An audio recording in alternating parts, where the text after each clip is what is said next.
A empezar la sesión que teníamos planeada para hoy, y quiero agradecerle a Matilde que la haya preparado con poco tiempo, porque la verdad es que hemos tenido que hacer algunos reajustes de fechas con respecto a otras personas que no podían venir y tal. Entonces el asunto es que le pedí a Matilde que nos hiciera un seminario sobre Ana O, que como sabéis es Berta Pappenheim, que era la primera paciente que Freud trató en Viena a principios del siglo, 1894 por ahí, y que fue una paciente que compartió con Breuer, que fue su maestro, en lo que ahora veremos, en lo que básicamente en sustraer contenidos inconscientes y hacerlos conscientes. Entonces os dejo con Matilde y que nos cuente la historia de Ana O, que por cierto es un paradigma dentro de lo que es la enfermedad mental clásica, y que supongo que nos dará mucho para comentar. El otro día en el seminario de la traumática historia del trauma ya les dije que me quedaba parado precisamente en este caso, en el caso de Ana O, porque hoy lo íbamos a retomar. De forma que esto sirve también un poco de apoyatura a lo que conté en el primer día de curso, donde traté de haceros llegar la idea de que histeria, trauma, disociación y TED es la misma enfermedad. Y esto va a ser un spoiler. Bueno, gracias, Paco. Sí que hacía más tiempo que me habías comentado de preparar el caso, pero sin fecha, ¿no? Y es verdad que a última hora se nos ha echado el tiempo encima.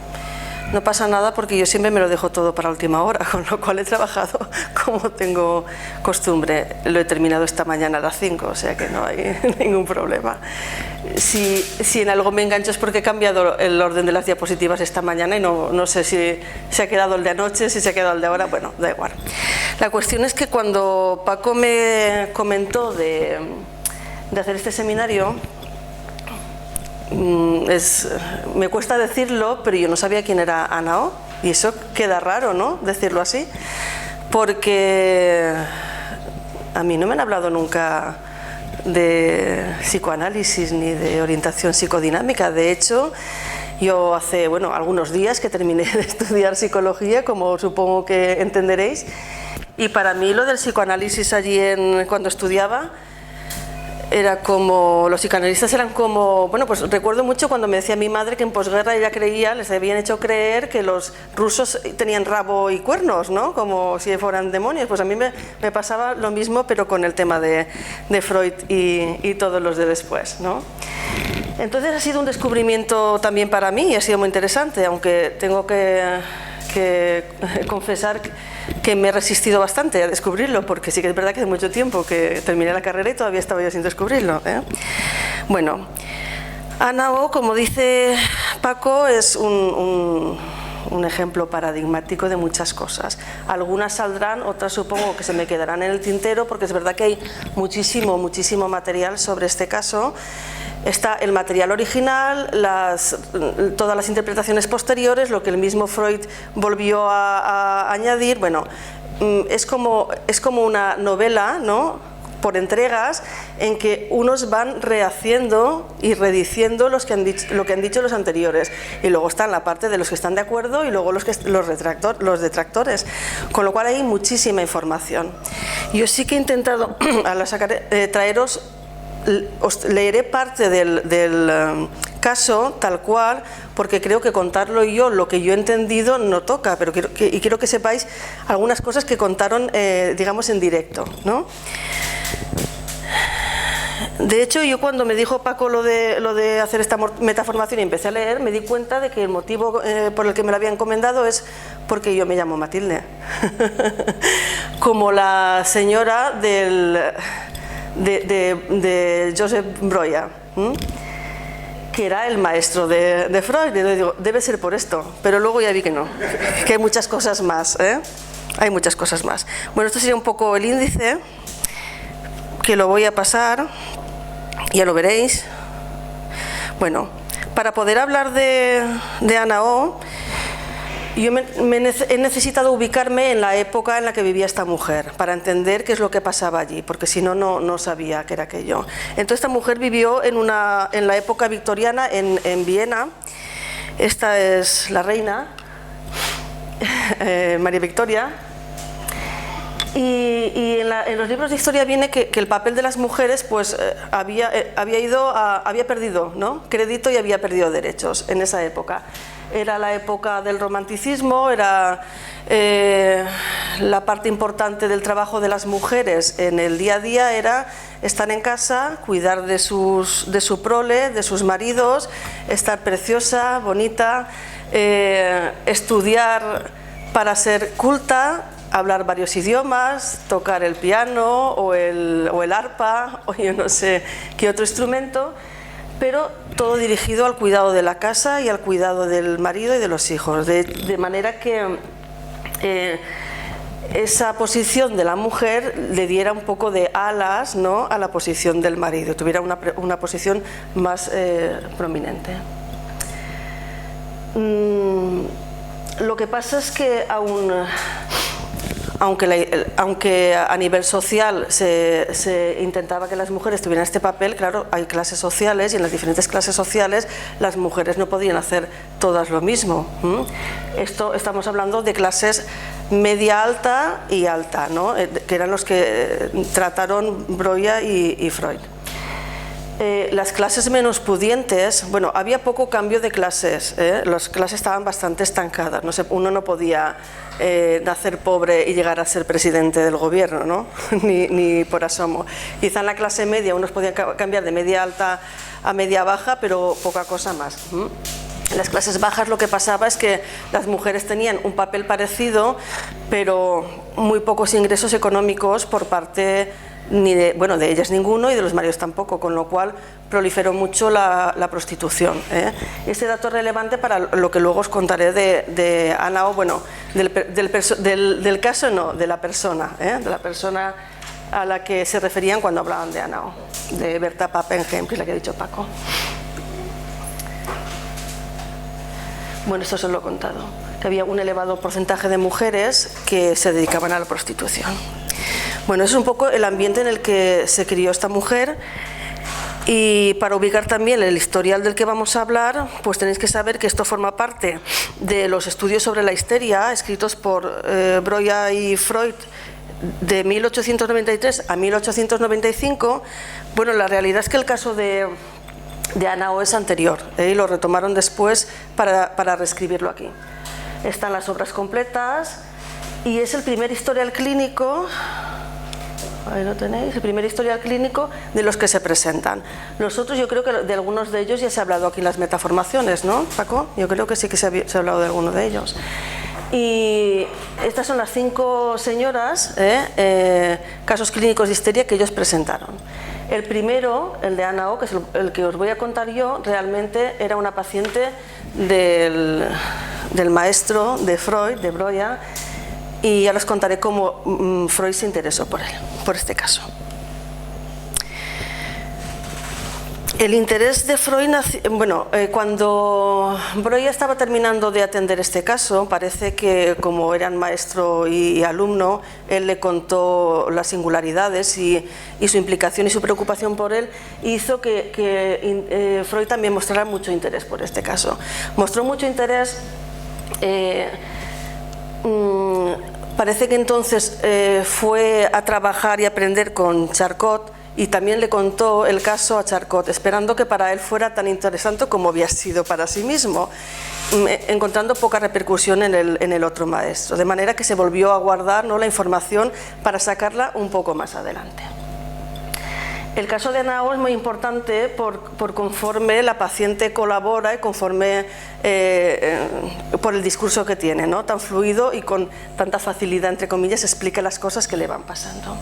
Es una mujer, esta se supone que es ella, nacida en Viena, de 21 años, nacida en una familia acomodada, judía, ortodoxa, con una crianza estricta, con una madre estricta y piadosa. Decían que era guapa, llamaba la atención, era alta, morena, con los ojos azules.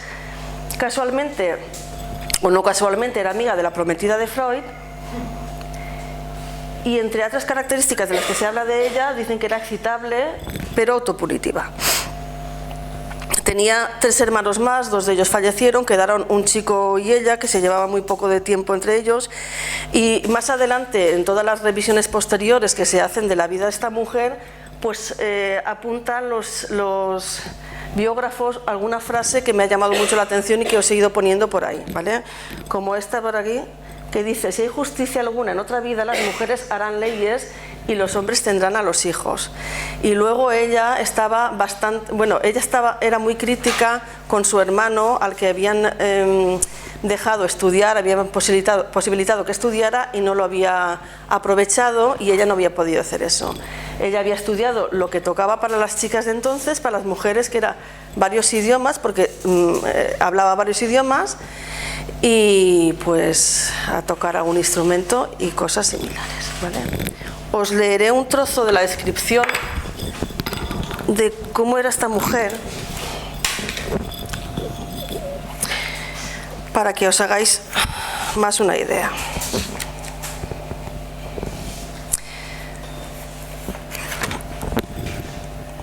Gracias. Esto escrito directamente en el caso clínico, Parece tener un moderado lastre neuropático, a juzgar por algunas psicosis sobrevenidas en su familia extensa.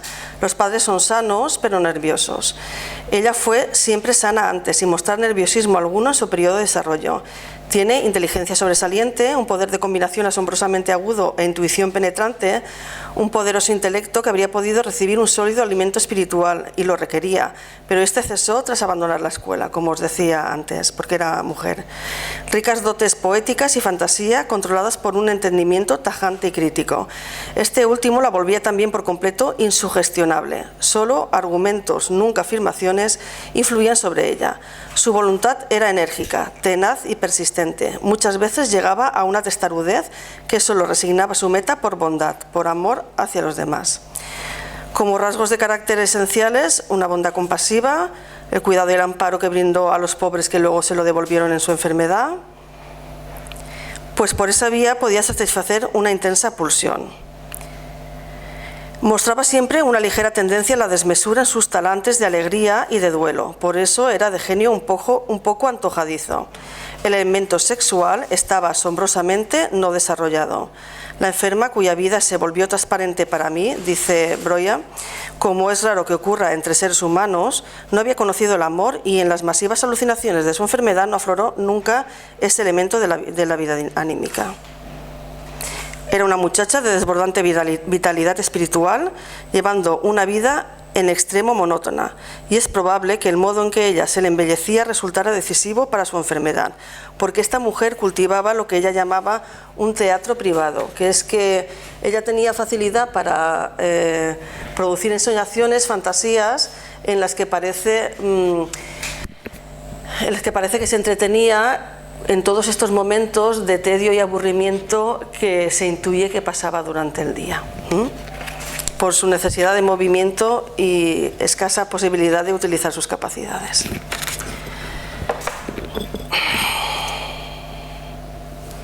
Vale. Del historial clínico os contaré una parte y otra parte os la leeré, porque hubo varias fases dentro de la evolución de su enfermedad. Me llevo el cable por delante. Hubo varias fases dentro de la evolución de su enfermedad que coincidieron también con eventos muy importantes. Esta mujer fue atendida por primera vez por el doctor Breuer por una tos nerviosa, ¿no? Pero luego, cuando fue a atenderla, lo que pasó es que habían otras muchas cosas más que le estaban ocurriendo o que fueron ocurriéndole, y que se añadían a esa tos nerviosa. Esta mujer empezó con, bueno, lo llamaron por una tos nerviosa justo en el momento en que su padre, que era con el que más apego tenía, creo que no lo he dicho, pero sí que estaba en alguna de las transparencias anteriores, su padre había enfermado de una enfermedad grave y ella y su mamá estaban haciendo pues de enfermeras del papá. Ella pasaba la tarde, bueno, sobre todo la noche, cuidando del papá, y el resto de día lo hacía la mamá. En ese contexto es en el que aparece esta tos nerviosa, y parece que aparece, valga la redundancia, la tos nerviosa en el momento en que ella está cuidando del papá, está oyendo una música alegre y tal, y se encuentra incómoda con eso, aparece una tos, entiendo que se asocia y luego sigue, Vale, os cuento algunas cosas más del caso. Breuer la vio de un año y medio, desde noviembre de 1880, por el tema de esta tos histérica, por la enfermedad del padre. Lo atendía por la noche y descansaba durante el día, y por la tarde estaba en un estado así como de trance. Y poco a poco, durante el cuidado del padre, se fue debilitando progresivamente. Como fue debilitándose, lo que pasó es que la sacaron del cuidado del padre y no le dejaban ya entrar a la habitación y cuidar de él. El hermano y la madre los separaron con un empeoramiento muy rápido tras este destierro.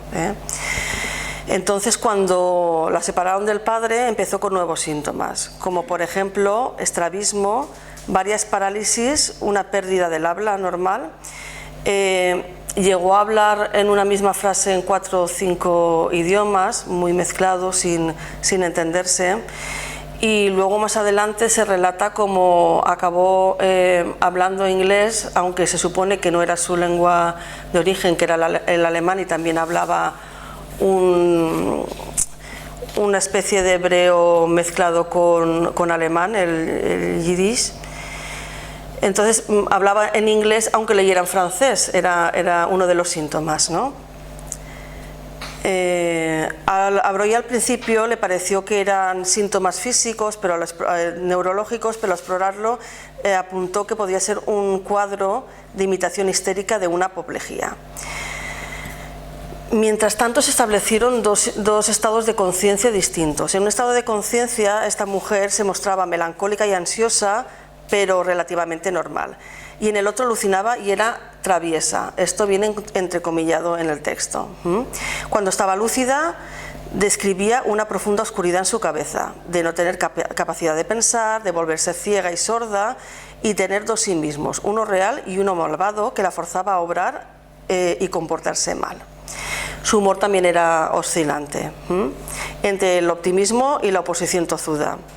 Experimentaba severa ansiedad, aterradoras alucinaciones de serpientes negras. Luego retomaremos un poco lo de las alucinaciones con serpientes.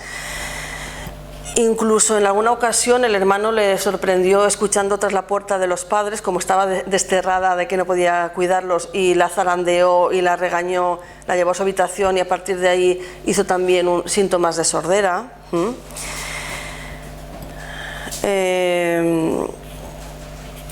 Cuando la cosa fue a más, acabó enmudeciendo, de manera que ya no podía ni hablar, y estuvo durante 2 semanas sin hablar. Entonces Breuer hizo una de las primeras interpretaciones analíticas. Relacionó su silencio con un sentimiento de sentirse herida y enfadada con su padre, y eso hizo que se desbloqueara el síntoma y que la mujer mejorara, pero de forma dramática. Y ahora solo hablaba el inglés, como antes os había dicho. Algunos de los que han revisado el caso de esta mujer apuntaban a que posiblemente hubiera tenido en algún momento una niñera inglesa por la fluidez con la que hablaba el inglés. Incluso algunos de los que han revisado el caso apuntaban a la posibilidad de que el padre tuviera una amante inglesa y que por eso ella hablara también el inglés. Y os he dicho que se habla del caso, otros que hablan del caso, otros que hablan de los que hablan del caso, hay muchísima información. Después de estos episodios hubo una pequeña mejoría en la que se levantó de la cama donde estaba prácticamente postrada, y justo coincidió al cabo de 4 días que falleció el padre. Ella no sabía que su papá estaba tan malito y le pilló de sorpresa. Su reacción fue muy violenta y furiosa contra la madre y el hermano, que se lo habían ocultado para no preocuparla, y se quedó estuporosa durante 2 días. Y la presencia del hermano o la madre pues le provocaba mucha agresividad y perturbación, ¿vale? Entonces surgió un nuevo síntoma, o mostró un nuevo síntoma, en el que ella, aunque veía a la gente, no la podía reconocer. La podía describir por partes, pero no podía integrar todas las partes, ¿vale? Eso fue nuevo de esa época. Y en ese momento fue cuando Broya y Anna empezaron a establecer el principio de los nuevos tratamientos, ¿no? Una de las cosas que aporta este caso a los tratamientos psicodinámicos, que es el empezar a hablar en lugar de utilizar la hipnosis, o utilizar los baños, o utilizar los masajes, o otro tipo o los narcóticos. Empezaron, en lugar de hacer esto, pues ella, cuando estaba somnolienta por la tarde, el médico se acercaba y empezaba a preguntarle y a hablarle, de manera que ella podía, en el estado ese de media somnolencia hipnoide, es como se relata tal cual en el libro. Autohipnosis llaman otros después, pero en ese estado era cuando la paciente podría relatarle a su médico historias relacionadas con los síntomas, de manera que iban buscando el origen del síntoma, y cuando llegaban al origen del síntoma podía desaparecer o desaparecía, ¿vale? Esto hizo que mejorara. Cuando hablaba con su médico, ella mejoraba. De manera que pues las sesiones se hicieron con más frecuencia, porque cada vez que el médico hablaba con ella, la mujer mejoraba. Luego el médico se tuvo que ir una temporada fuera de viaje y ella empeoró completamente. Le buscaron otro médico al que ni siquiera vio ni reconoció, ni vio las partes, no las pudo integrar porque ni siquiera vio las partes. A mí me llamó la atención cómo cuentan el episodio en que el nuevo médico conoció a la paciente, porque estaba la paciente con Broya estaba leyendo en francés, si no recuerdo mal, pero hablaba en inglés, ¿no? Un texto que tenía en francés lo estaba repitiendo en inglés en voz alta, directamente. Y entonces el nuevo médico, para sacarla de ese estado, ¿no?, porque entendía que eso era un síntoma, prendió un papel y le sopló, ¿no? Y le sopló así para que ella conectara con el exterior. Y eso provocó una crisis de agitación en esta mujer, ¿vale? Y a partir de ahí ya no quiso ver más al médico. Cuando volvió su doctor habitual del viaje, pues la mujer estaba absolutamente destrozada, con muchas ausencias alucinatorias, totalmente anoréxica, alucinaciones de calaveras en lugar de las serpientes habituales. Bueno, había empeorado mucho. Hubo varias mejorías y varios empeoramientos. Las mejorías en algún momento se relacionaron con un incremento de la frecuencia de las sesiones, pero en ningún momento Broya entendió que tenía ninguna relación con su presencia, pero sí con que hacían como una especie de... Ella llamó limpieza de chimenea, ¿no? Y también a ver, que por aquí tenía yo, bueno, luego os enseñaré. Y también la bautizaron como la cura por el habla, ¿vale? Dicen que lo bautizó la misma Anao a la técnica, ¿vale? De manera que el hablar hacia atrás, el estar buscando las situaciones que habían ido en el día a día empeorándole su malestar, el ir hablándolas le hacía que luego por la tarde-noche se sintiera mejor. Hubo un momento en el que empeoró, y lo que ocurrió fue que empezó a revivir los momentos, los días, día por día, todo lo que había vivido desde que le prohibieron estar con su padre por la enfermedad hasta que falleció.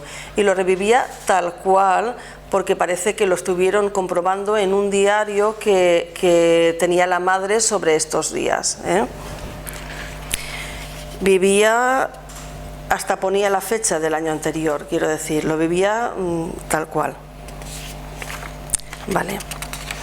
En todos los momentos, Breuil consideraba que lo que le estaba mejorando a la paciente era el poder sacar todos estos productos imaginarios que ella estaba teniendo. ¿Vale?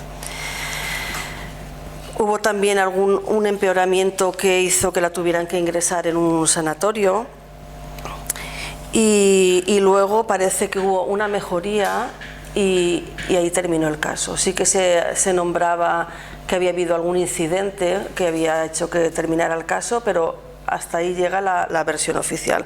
Luego os contaré muchas más cosas que han añadido después.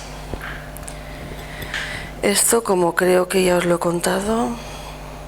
Lo del teatro privado es importante que lo tengamos en cuenta porque es muy relevante para el caso, ¿eh? Este sí era un poco el resumen de los síntomas que tenía Ana, que ya os los he contado. Hay muchísimas viñetas sobre Ana O, todas muy chulas. Una vez escrito el caso, ahí deberíamos ir añadiendo todas lo que los biógrafos y lo que los estudiosos fueron añadiendo. Para que nos acabemos de ubicar, tenemos que decir que Freud y Breuil tenían una relación bastante cercana e intensa como maestro y alumno, pero incluso decían que a veces uno era el sustento económico del otro, porque Freud era en ese momento un médico principiante y todavía no tenía clientela y su maestro le apoyaba. La relación entre ellos, que aunque empezó siendo muy intensa y muy buena, luego empezaron a aparecer algunos problemas, según cuentan, ya os digo, autobiógrafos, alumnos. Luego también datan información de las cartas, que eso sí que me ha llamado la atención, como ahora, como si guardaran nuestros WhatsApps, ¿no? El hecho es que entonces todo lo que se comunicaba quedaba por escrito y entonces se podía recurrir a todo esto para reconstruir aquella época. Pero incluso había cartas a las esposas, ¿no?, de los médicos y cartas de, por ejemplo, de Marta, la mujer de Freud, a su propia madre, ¿no?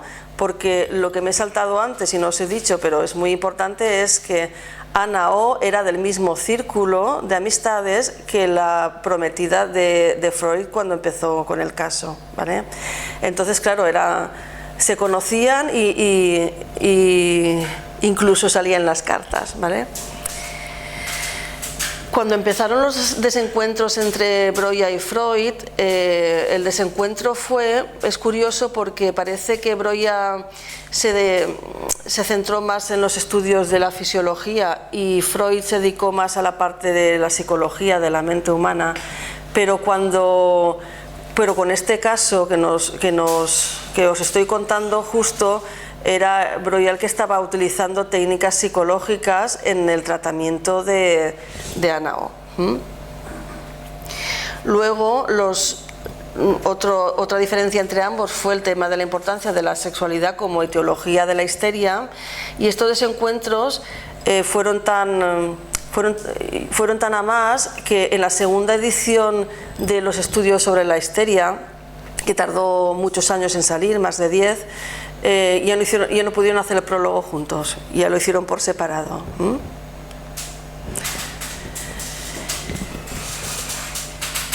Lo que a mí me ha llamado la atención sobre todo de la relación entre estos dos genios y la relación con el caso es cómo ha podido Freud aprovechar tanto una información que no era directa de él, sino que era una información que le habían contado y en la que había participado poco, porque pudo ver cosas en el caso que su maestro no había visto, ¿no? Yo creo que la genialidad de Freud en este momento estuvo ahí, ¿no?, en ver lo que el otro no pudo ver. No lo pudo ver por cosas que ahora vamos a contar, cosas que no estaban escritas y que luego fueron añadiéndose y que quizá bloquearon a Breuil y no pudo seguir con el tratamiento. Como os decía, el caso de Anna Breuer es como el kilómetro cero del psicoanálisis, por muchas cosas que se hablan aquí, porque se inventa la cura por la palabra o limpieza de chimenea, se inicia el método catártico y también se empieza a hablar del concepto de transferencia, del que hablaremos ahora un poco más adelante. Algunas más aportaciones hay, pero estas son las más llamativas, ¿eh? Bueno, una vez terminado el tratamiento, se suponía que esta mujer estaba bien, pero se fueron sabiendo datos por unas cartas que habían habido, bueno, dicen que cartas o que confesiones durante una cena informal, pero parece que Breuer dejó de utilizar para ningún paciente el método analítico y que si había algún caso de neuróticos o histéricos que precisara del método analítico, se lo derivaba a Freud. Lo que tenéis abajo es una frase directamente escrita por el maestro Breuer. En esa época yo aprendí muchas cosas de valor científico, pero también la importante lección práctica de que es imposible para un médico de medicina general tratar un caso así sin que su actividad y la conducta de su vida queden completamente arruinadas. Me juré en ese momento que nunca más me sometería a tal calvario. ¿Os imagináis el sufrimiento de este hombre en el tratamiento?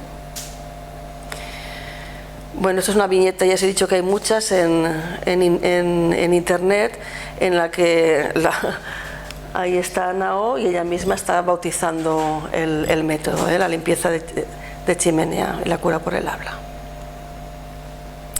Anteriormente se utilizaba hidroterapia, electroterapia, cura de reposo, masajes. Como habéis podido leer aquí, hablan del método, de cómo se lleva a cabo el método, el nuevo método que han descubierto. Y dicen, nuestros pacientes padecen de reminiscencias.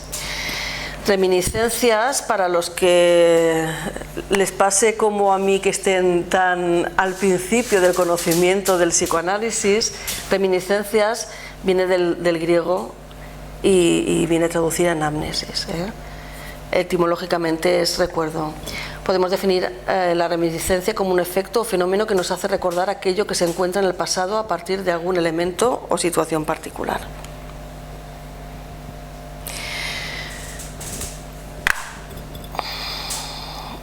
Bien.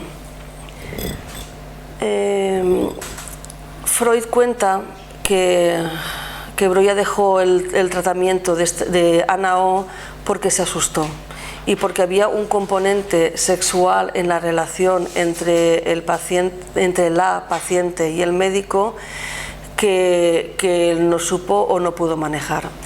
La realidad, y por eso se empezó a hablar del concepto de transferencia. Tal como cuentan posteriormente, Breuer pensó que esto era que la transferencia iba solo dirigida hacia él. No entendió, como entendió luego Freud, que era un fenómeno más universal, ¿no? Entonces parece que como que se asustó y metió tierra de por medio. Por eso acabó no utilizando el método y derivándole a los neuróticos y a los histéricos a Freud.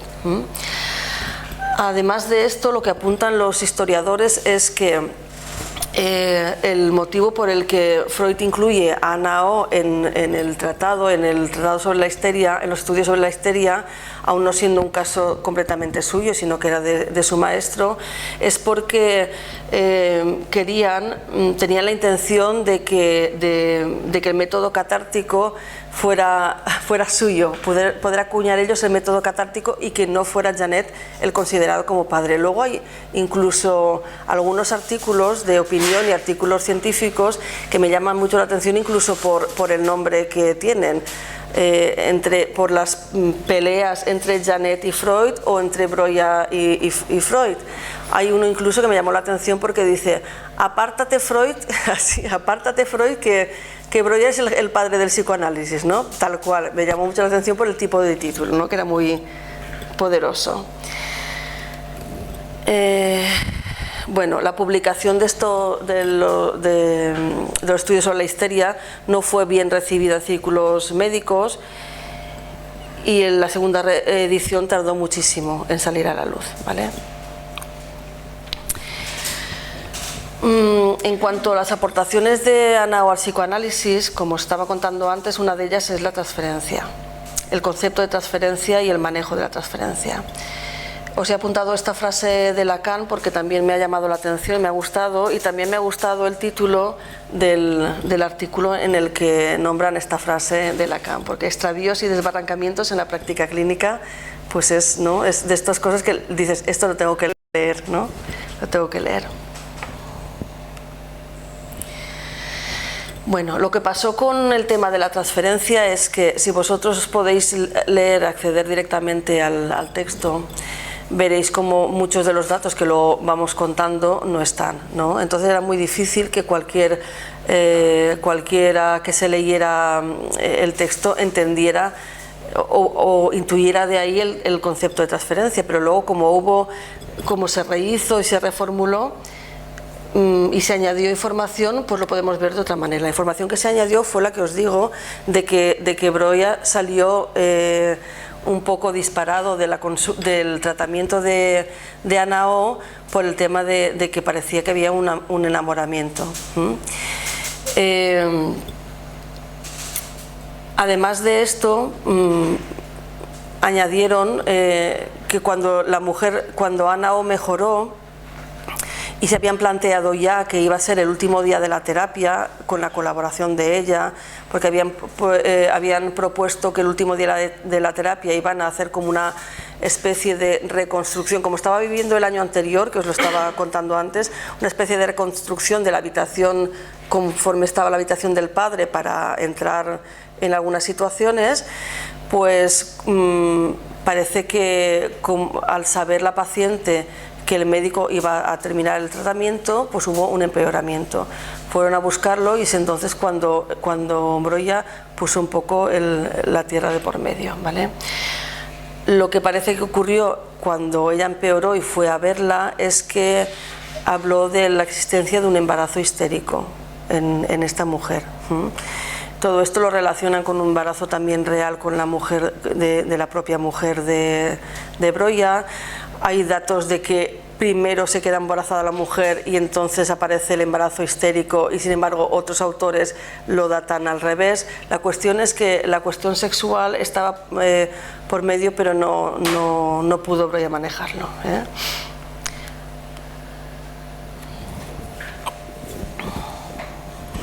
Bueno, el manejo diferente de la transferencia entre estos dos autores es tan importante como que hay una especie de estilo Freud y una especie de estilo Breuer para manejar la transferencia, que era lo que estábamos hablando, ¿eh? El estilo Freud es considerar el fenómeno de la transferencia como universal, y sin embargo Breuer entendió la transferencia solo en el caso de Hanao dirigido a él, ¿eh? Y así se produjo la catástrofe de dejar el tratamiento.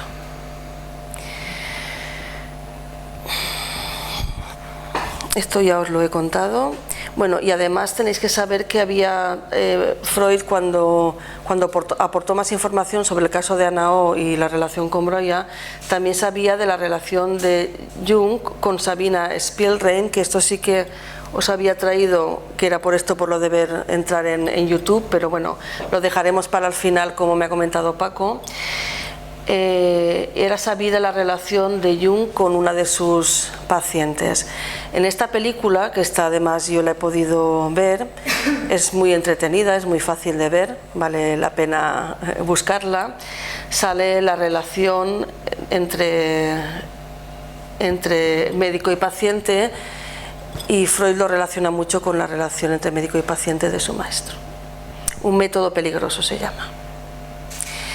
Respecto al tema de la transferencia, también leí hace algún tiempo un libro que me consta, Paco, que tú también lo leíste, que me llamó la atención, que también el protagonista era un psiquiatra, psicoanalista, y en el que se habla mucho de la transferencia y la contratransferencia y del manejo de los pacientes.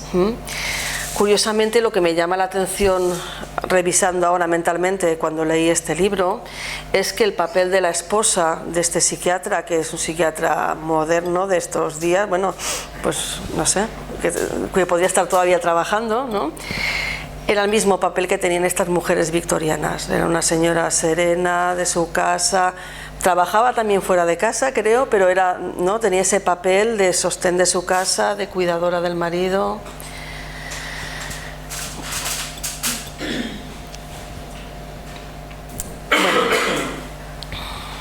Lo que deberíamos sacar del tema de la transferencia, del concepto de transferencia que empieza con el caso de Ana O, es la relevancia que tiene para nosotros, seamos de una u otra corriente, el analizarnos y que nos supervise en la práctica. Esto, si estáis en formación en cualquier escuela, está ahora muy reglado, y siempre que uno empieza formación, pues hace no sé cuántas horas de teoría, luego hace práctica, pero luego tiene que pasar supervisión de muchos casos. Esto es más que relevante, porque si no es imposible poder atajar los casos tan complicados que podemos atender sin que nos pase lo que comentaba Broya en la frase que os he puesto antes, de que se vino abajo y no pudo mantener el tratamiento, ¿vale?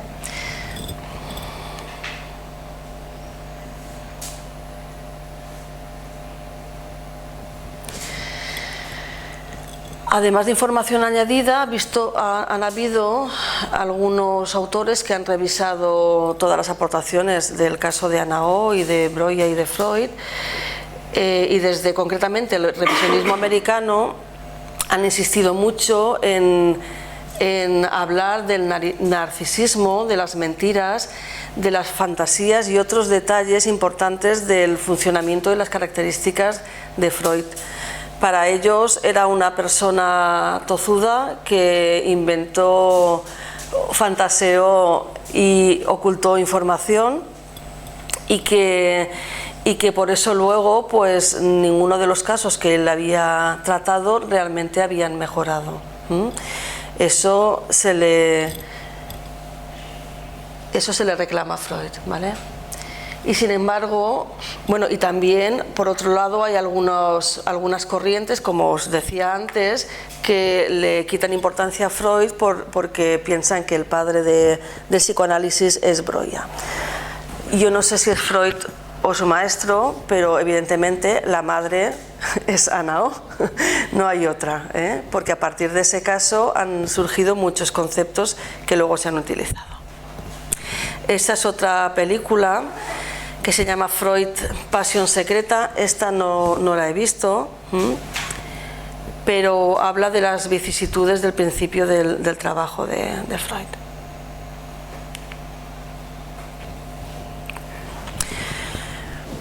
Después de contar todo esto del caso, primero dijeron que había terminado bien, luego dijeron que había habido recaídas importantes. La realidad parece ser que tuvo algunas recaídas y que pasó todavía unos años entrando y saliendo de sanatorios.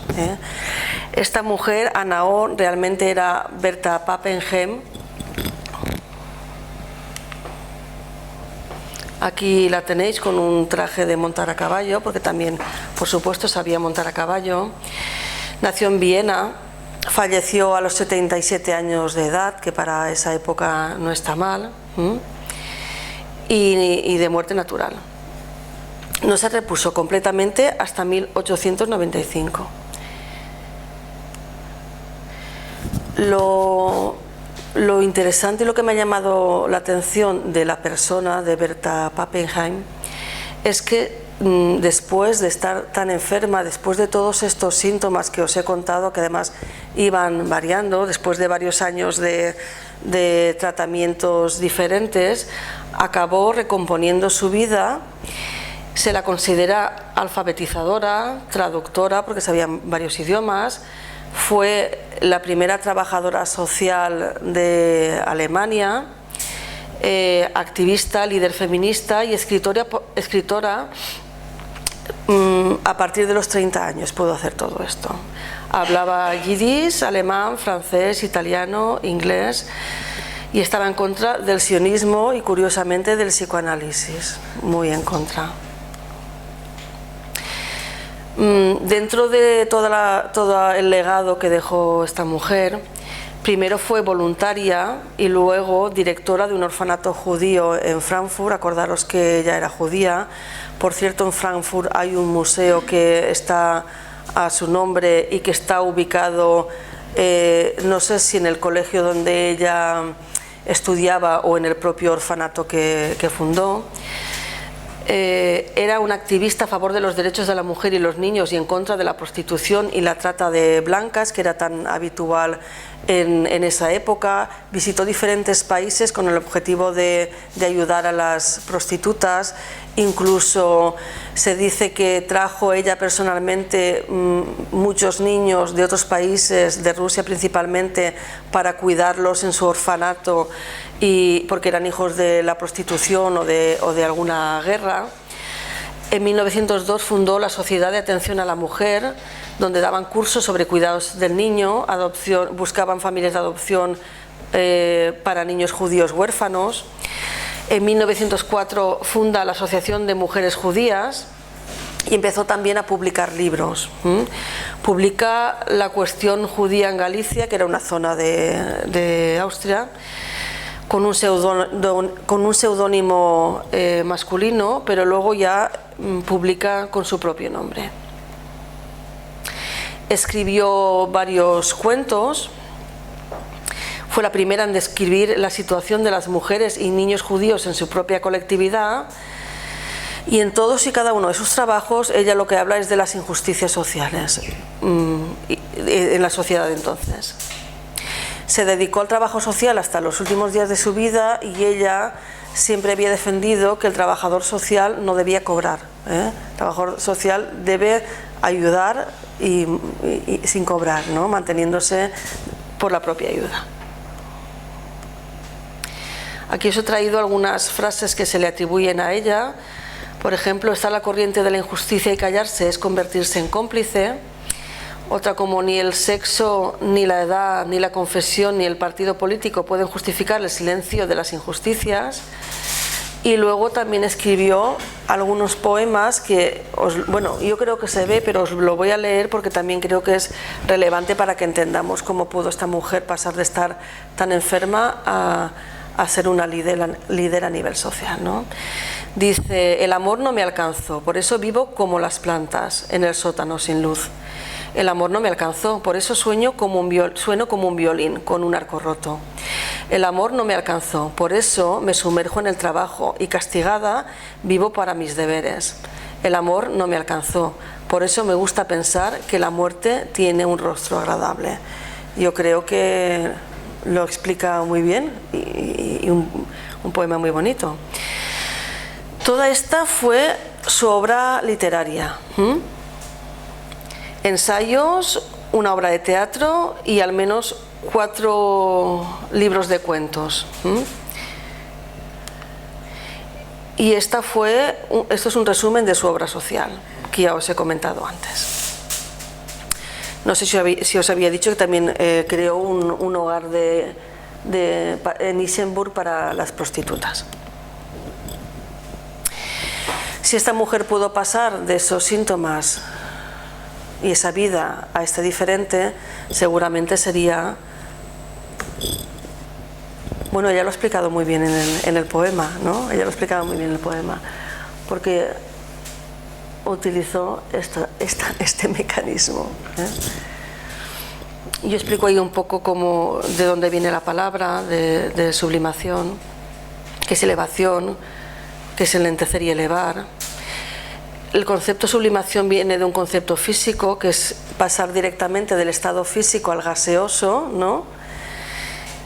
Y en este caso es un concepto psicodinámico, y por este mecanismo de defensa del yo se dirige de forma inconsciente e involuntaria la energía psíquica asociada a un deseo o representación inaceptable hacia actividades no censurables por su conciencia moral. Para Freud, en muchas ocasiones, las actividades socialmente muy bien valoradas, como la ciencia, el arte, la religión o el trabajo social, son consecuencias de la sublimación de intereses y pasiones bajos o poco aceptables. Antes de morir, esta mujer tuvo bien además escribir su propio epitafio en varias ocasiones. os lo he traído porque también son muy curiosos, y en todos ellos siempre termina con la misma frase, qué pena. Se conocen al menos 5 epitafios, pero todos, como podéis ver, termina qué pena. En todos destaca su labor, ¿no? Su importante labor, sus capacidades, y al final lo acompaña con qué pena. Esta mujer ha sido muy reconocida posteriormente. Aquí en España tenemos la Fundación Ana O de Málaga, que se dedica a trabajos similares a los originales de ella, sobre todo siempre al cuidado de mujeres con problemas. Y también se hizo un sello de correos posterior a su muerte en reconocimiento de su labor. Curiosamente, esta mujer que se dedicaba al trabajo social, al cuidado de las prostitutas, al cuidado de los niños pobres, y era tan reivindicativa, en su tiempo libre se dedicaba a coleccionar piezas de porcelana, piezas de vidrio, a hacer encajes y pulseras y muebles, y coleccionar muebles. Inicialmente acudía todos los domingos a casa de la primero prometida y luego esposa de Freud a tomar el té o el café, el té sería entonces, y charlar entre mujeres, y luego ella misma estableció el club de café de niñas en el que iban mujeres a su casa a tener estas charlas sociales, ¿no?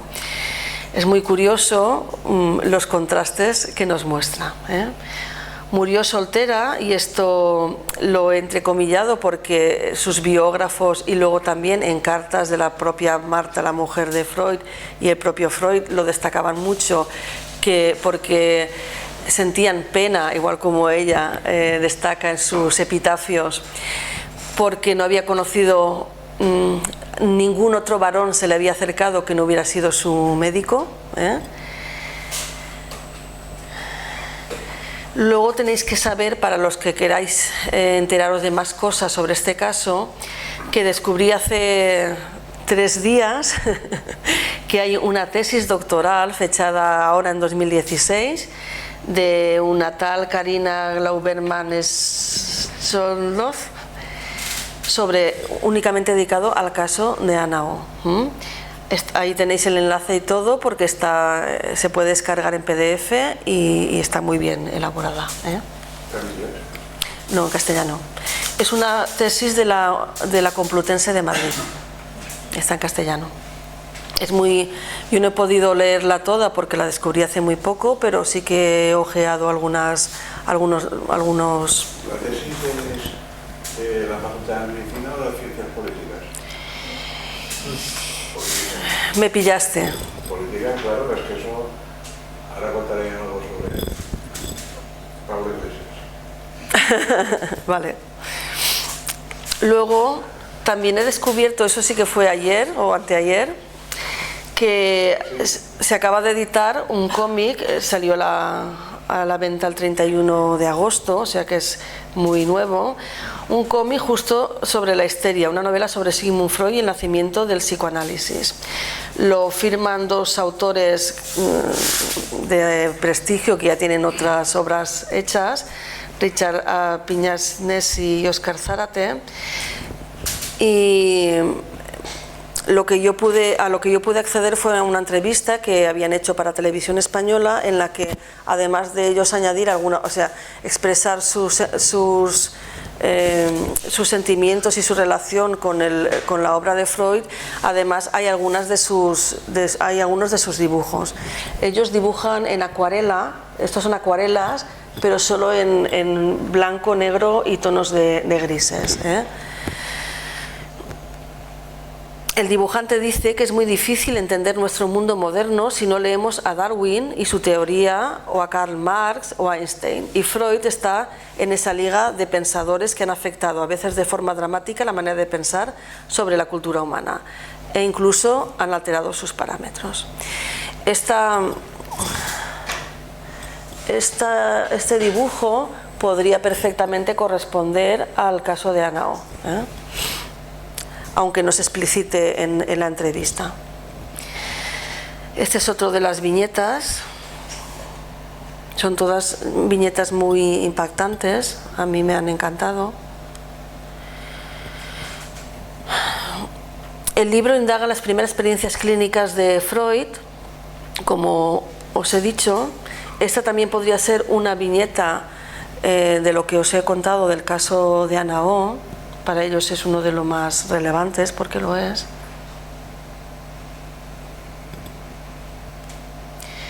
Esta otra viñeta corresponde a los momentos de agresividad y los arrebatos que tenía posteriormente al fallecimiento del padre, cuando se topaba con su madre y su hermano. Esta otra viñeta entiendo que también es de Ana O.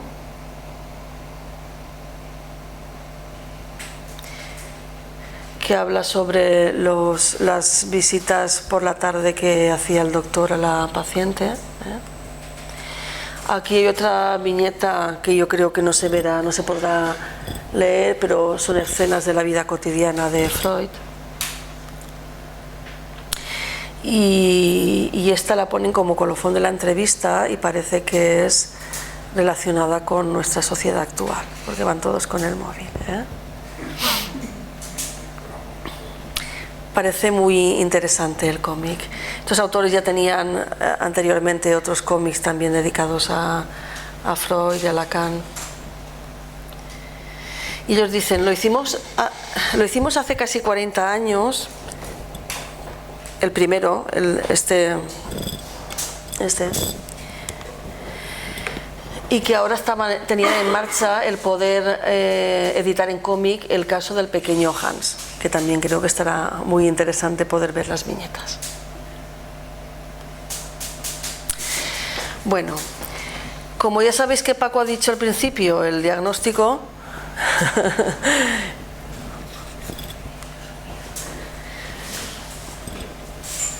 Paco ya os ha contado en el seminario de formación a los residentes que diagnósticos actuales, ¿no? Coinciden con el diagnóstico que entonces estos autores llamaban histeria. Pero diferentes estudiosos han querido o han podido ver en el caso de Ana O una esquizofrenia, una psicosis, melancolía, depresión mayor, una meningitis tubercular, epilepsia parcial compleja, trastorno disociativo o simulación.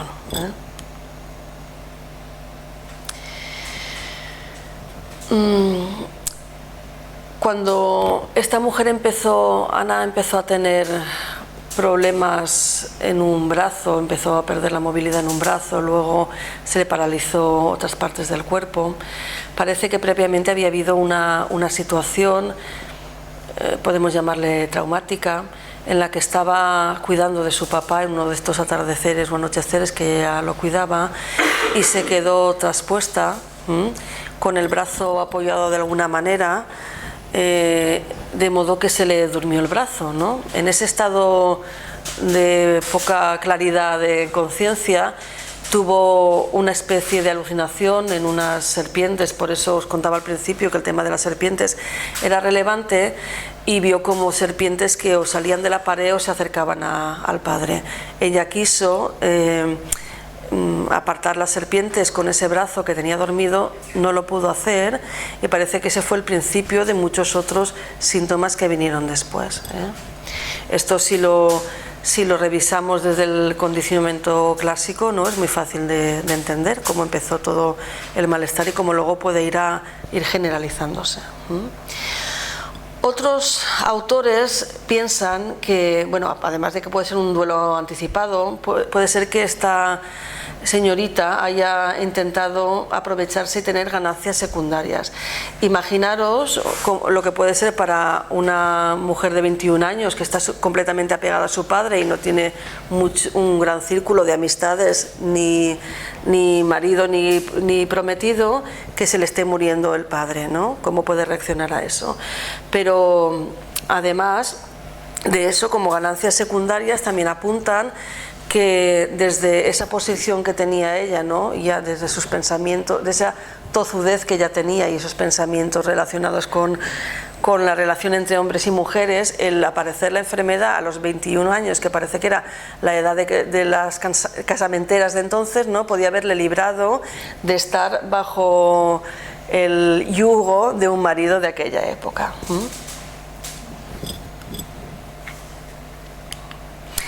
Especialmente porque, pensando en que su buena relación era con el padre y la madre era mucho más rígida, el único que la podía salvar de este papel en la vida podía ser el padre. Vale. Para terminar os quería sacar algún tema, que por si acaso no había salido sobre la marcha, sobre mi discurso, que es el del trabajo del terapeuta consigo mismo, tenga la orientación que tenga, el tema de la confidencialidad y el uso de la información por todos estos añadidos que hemos ido viendo, y como antes los propios médicos escribían a sus esposas cartas en las que les contaban cosas sobre sus pacientes, ¿no? Realmente eran pacientes en los que se implicaban mucho, y dado que sus señoras eran su sustento, es normal que llegara la información allí, pero bueno. Y luego el tema este del psicoanálisis y las facultades de psicología, que lo he cambiado de orden y os lo he dicho en la presentación, el poco conocimiento del psicoanálisis que hay en la mayoría de facultades de psicología, que yo diría qué pena, ¿no? Como dice la propia Berta. No podemos trabajar con estos malestares y con el dolor de tal calibre sin dedicarnos primero a mirarnos un poco a nosotros mismos. Primero, después y durante, ¿no? Primero, después y durante. Hay algunas aproximaciones que esto lo tienen muy en cuenta, pero otros no lo trabajan.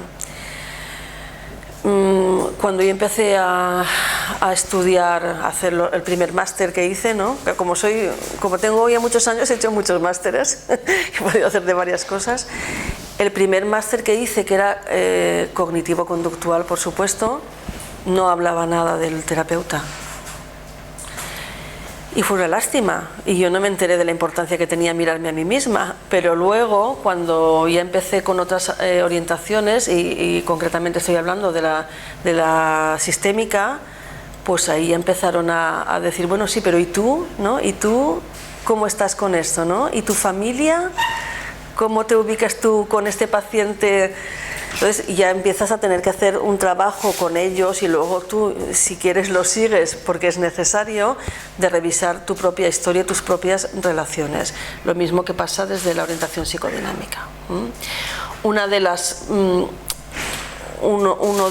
de las cosas que más creo que a mí me cuesta respecto a este proceso de analizarse a uno mismo es la aceptación de los propios límites, ¿no? Hasta dónde puedo llegar y a partir de dónde tengo que decir, no, esto no está en mis manos, ¿no? Quizá por el lugar donde yo trabajo, que son casos pues que muchas cosas no están en mis manos. Bueno, en cualquier lugar realmente, pero como son niños y son con problemas también sociales abundantes, pues hay muchas cosas que no, por más que quieras, no puedes hacer nada, ¿vale? El tema de la confidencialidad lo quería sacar sobre todo por lo que decíamos de las cartas, pero yo al pensar las cartas pensaba en el Kewan, ¿no? en nuestras historias clínicas o en el que puede escribir en Abucasis. Qué escribir, qué no escribir, todo eso siempre ha sido un tema de debate. Yo tengo compañeros que con muy buen criterio escriben todos los pormenores, y tengo compañeros que con muy buen criterio escriben la mitad de las cosas, ¿no? No sé al final qué es lo mejor para el paciente, porque en realidad lo único que tendríamos que mirar es lo mejor para el paciente. En el caso de Ana O, todo lo que se ha ido añadiendo después, no sé, creaba un ambiente muy turbio, ¿no? Lo mejor para el paciente, y también quería hablar en este punto de la confianza que debemos tener nosotros en el buen hacer de nuestros compañeros, ¿no? Porque parece que si yo escribo no sé qué, el compañero lo va a utilizar mal. eso sería si yo fuera la única que trabaja bien en el mundo. Debe haber unos cuantos que trabajan bien por ahí, ¿no? Entonces, es una cosa que sí que quería que lo tuvierais en cuenta. Por último, una frase de Huxley, de Un mundo feliz. Las palabras pueden ser como rayos X si se usan apropiadamente, porque lo atraviesan todo, ¿no?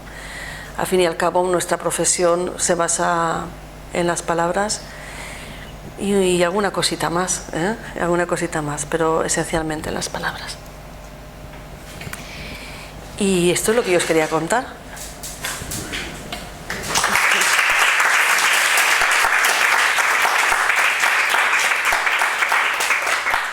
¿Preguntas? ¿Tú querías antes añadir algo que no me acuerdo ahora qué era, Paco? ¿Sí? Hombre, yo lo que quería decir es que me ha gustado mucho tu presentación porque lo has hecho, yo creo, con el número de palabras apropiadas. Pero me gustaría añadir algunas cosas, ¿no? La primera cuestión es que las pacientes de Freud, en ese libro, todas se parecen mucho entre sí, ¿no? Todas se parecen mucho. Y hay una cosa que se repite, ¿no? Y es el inicio de la enfermedad es a raíz de cuidar al papá. Eso es, vamos, hay 4 o 5 de pacientes así, ¿no? Y me gustaría decir alguna cosa sobre esto de cuidar del papá, ¿no? Estos papás, que como de esta que se muere de tuberculosis y de sífilis. No se muere. No se muere de cualquier cosa. De un ictus, sí, sí. De tuberculosis y de sífilis. Es decir, que en la época esta victoriana, pues casi todos los tíos tenían sífilis, que transmitían a sus mujeres y acababan muriéndose de tener. No se morían de sífilis, pero acababan muriéndose de tener. El caso de Elizabeth R., por ejemplo, también. El mismo caso. Y esta chiquita que como tú has contado bien, es una chiquita muy lista, porque es judía, más que nazi, tendría un CI de 140. Pues esta niña, igual como Elizabeth R., las espabiladas se las quedaban en casa para precisamente esa función de cuidar a los padres cuando están enfermos. Por no había seguridad social. No, ya lo supongo, sí. Entonces, quiero decir que era otro tema. Y con respecto al diagnóstico, me gustaría también decir alguna cosa, y es que esta mujer, a mí me parece paradigmática porque presenta todos los desarrollos posibles del trauma. Todos, ¿no?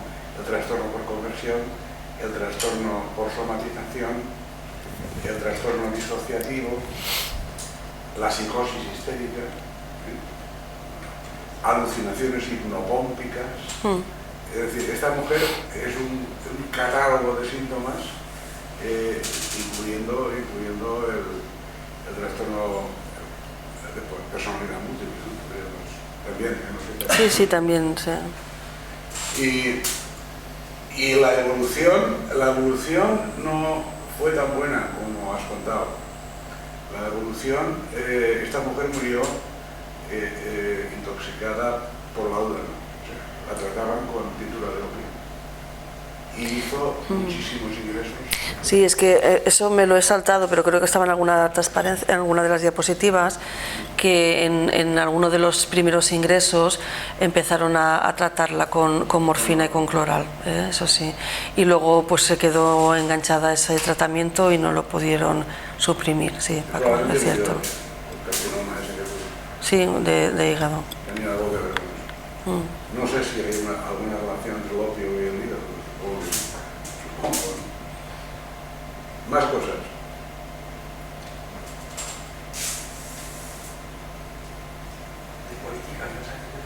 Ah, eso sí, Matías, sí.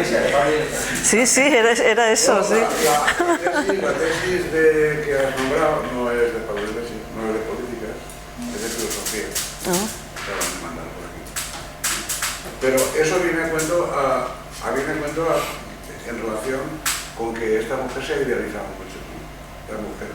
Hay una gran idealización de que se la vende un poco como la gran feminista de la historia, sin caer en la cuenta que el feminismo y la histeria están muy relacionados y que emergió precisamente a causa de la Ilustración, no a causa de la lucha de las sufragistas.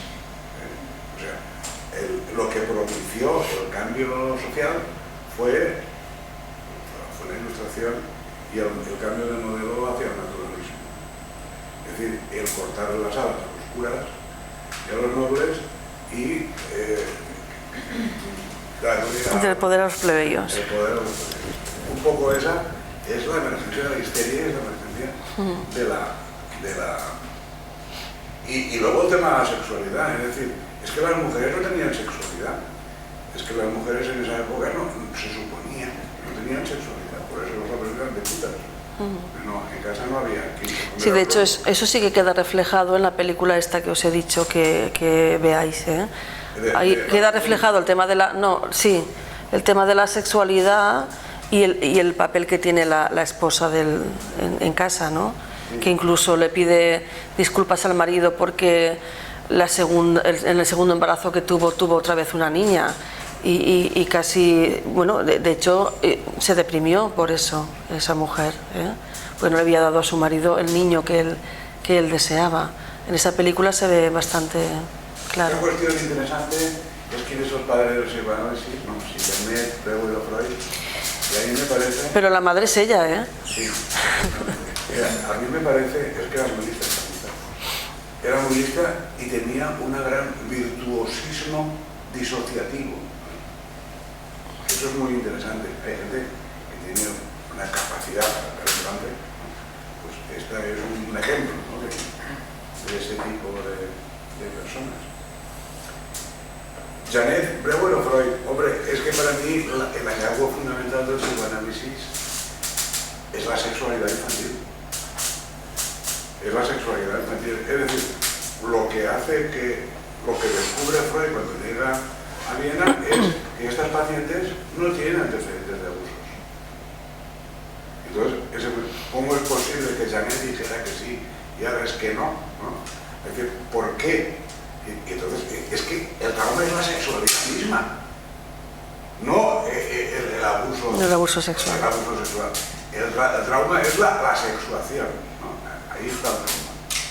Un poco, en ese sentido, sí que sería el padre, el propio, que precisamente esta idea de Freud es la que no admite todo el mundo. Para la mayor parte de la gente, los niños no tienen sexualidad, son inocentes.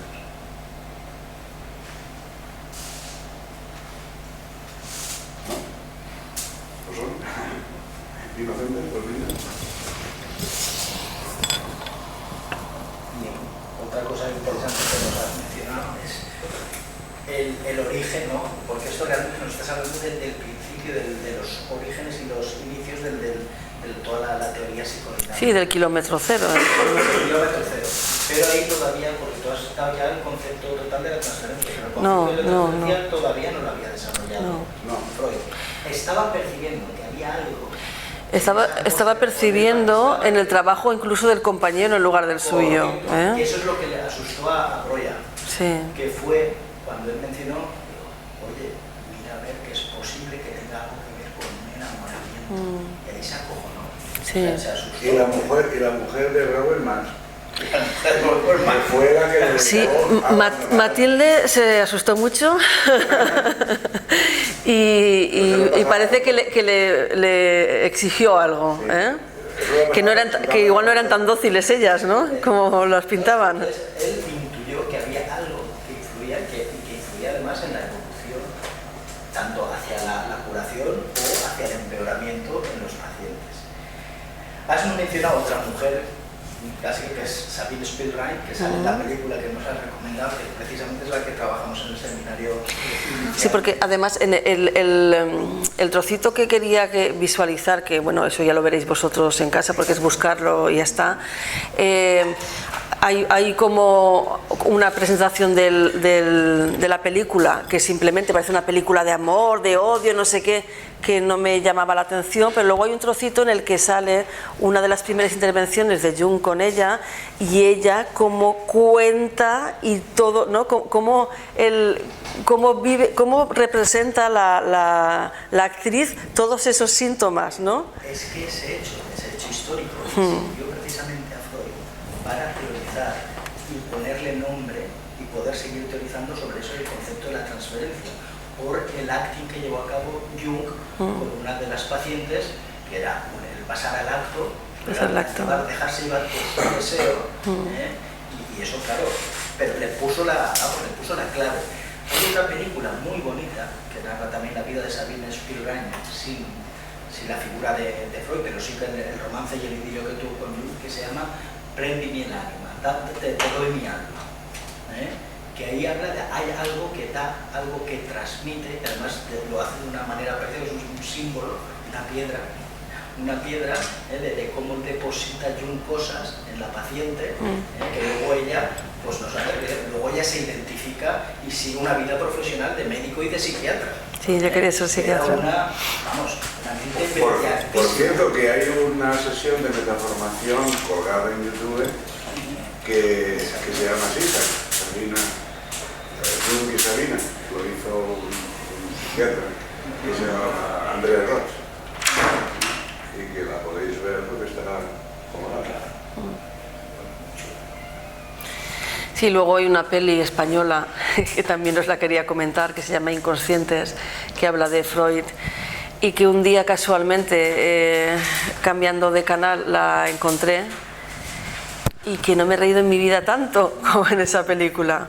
El protagonista es Juanjo Puigcorbé, y ese hombre es que ya, bueno, pues eso, es un gran actor, y el Juanjo Puigcorbé hacía de médico catalán que estaba, bueno, que había traído a Freud para dar unas conferencias allí en Barcelona, y que tenía él una hija o dos hijas que padecían histeria, y hay una escena que yo siempre recordaré, y hoy estaba comentando a los compañeros allí de equipo antes de venirme, que está la hija del médico que va a presentar a Freud y está con el micrófono, ¿no? y se le disocia la pierna, se cae, se vuelve a levantar, vuelve a hablar, se le vuelve a caer. Es todo muy cómico, pero a pesar de ser cómico, salen todos los conceptos reflejados en tono así, inconscientes, de Juanjo Puigcorbé y Luis Tosar, que son dos grandes. Sí, es muy divertida. Ahora es lo que quiero agregar. A mí me da la sensación que cuando Freud trabaja todo el tema de la histeria, una de las cosas relevantes a tener en cuenta es cómo trabaja la etiología del síntoma. Es decir, porque uno podría confundir rápidamente si estamos tratando de una cuestión exclusivamente orgánica o se trata de otra cosa. Me parece que en el tratamiento con las histéricas deja bien claro que la etiología del síntoma es más allá del síntoma. Es decir, no se trata de la parálisis, no se trata de más allá. Entonces en eso profundiza y empieza el debate con los médicos de la época. Por eso la fisiología versus la psicología, porque ahí es donde empieza a ver de que en realidad el síntoma se trata de otra cosa. Entonces puntualiza que tenemos que tener mucho cuidado con esto y no tapar, sino ir más allá, dar un paso más a esto. Y en el caso de la histeria se ve muy bien, especialmente porque la conversión es conversión de otra cosa. Entonces ahí hay un caso muy interesante también, que es el caso Dora, que es una histeria, que fue la última hija de Broya. Claro, en donde también trabaja mucho el tema de los síntomas. ¿Qué sería más allá de la parálisis? Esto, él empieza a determinar si en realidad estamos hablando de una cuestión orgánica o no. Entonces en ese momento es cuando dice, porque rápidamente uno puede asociarlo a síntomas orgánicos. La paciente dice, tengo la pierna paralizada, pero cuando empiezan a hacer los estudios orgánicamente está perfecta, sí. No hay nada que... Entonces ahí empieza a decir, bueno, esto es más allá de la parálisis, y empieza todo este debate de qué creemos de una paciente histérica, con lo que implica esto en ese momento. Bueno, Sí, de hecho en la actualidad con los pacientes histéricos seguimos con el mismo dilema, sí, porque no es debate, es dilema. Y los pocos o muchos que he podido ver yo y que tengo en tratamiento, pues seguimos con el mismo dilema. Y vamos a seguir siempre con ese y con el si se lo están inventando y lo están... ¿Y cómo trabajarlo? O cuando ellos te dicen que lo están cuando ellos mismos te dicen no, si yo estoy perfectamente y lo estoy haciendo todo, es puro teatro, ¿no?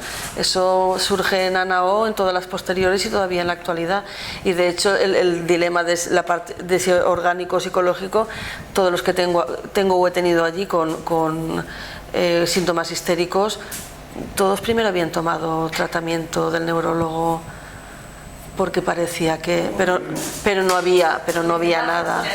Se tiene que pasar por ahí primero, y porque visto tú lo ves, dices, si no sé que viene de descartarle causas físicas, me creería que es una crisis epiléptica, ¿no? Sí. Es que esa es una de las grandes revoluciones del psicoanálisis. Pasaba de una medicina que categorizaba, que veía un catálogo de síntomas y veía esto es esta enfermedad, se trata con eso, a ser un caso único y personal. Cada caso es individual y se cura desde eso, desde la narrativa, desde la palabra, y es eso, un caso único. Es eso, o sea, no es la histeria se cura, no, ¿Qué hacemos la aquí? persona, Sí. la persona única y distinta, diferente a los demás, caso único, frente a cualquier paciente.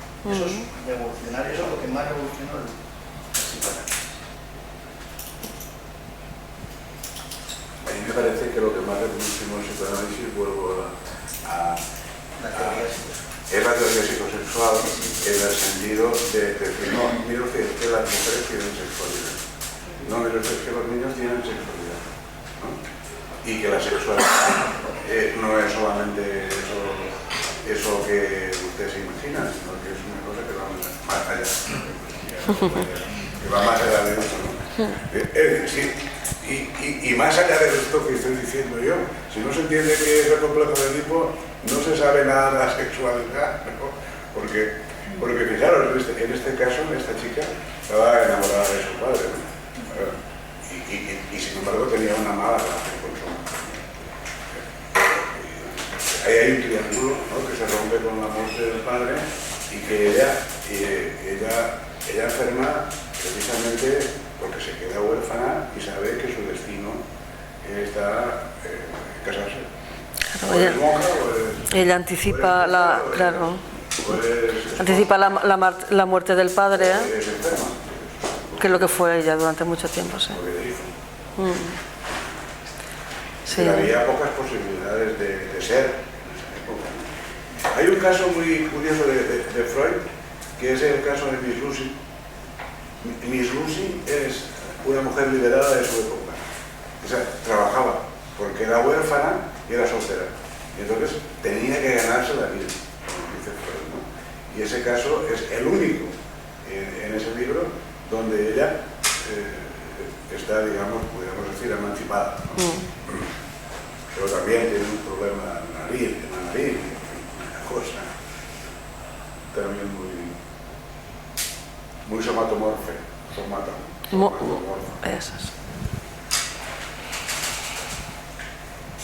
Claro, esta chica, fijaros que ahí hay una retraumatización. Cuando ella se queda embarazada de Breuer, tiene una pseudociesis y se lo cuenta, él, en lugar de aguantar el tirón, se va corriendo. Sí. Es un mamón, ¿no?